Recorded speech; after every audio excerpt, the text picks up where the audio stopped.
Hello friends, in this quick tutorial I'm going to show you how to find htaccess file in cPanel.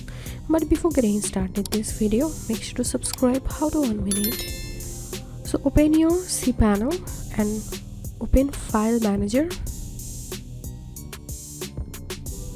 and open public HTML, and as you can see here is no htaccess file.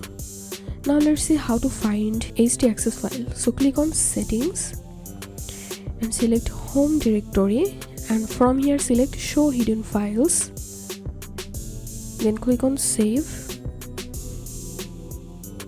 and after that here we can see the .htaccess file. So this is the way we can find htaccess file in cPanel. If you find this video helpful, make sure to subscribe. How to 1 minute. Thanks for watching this video.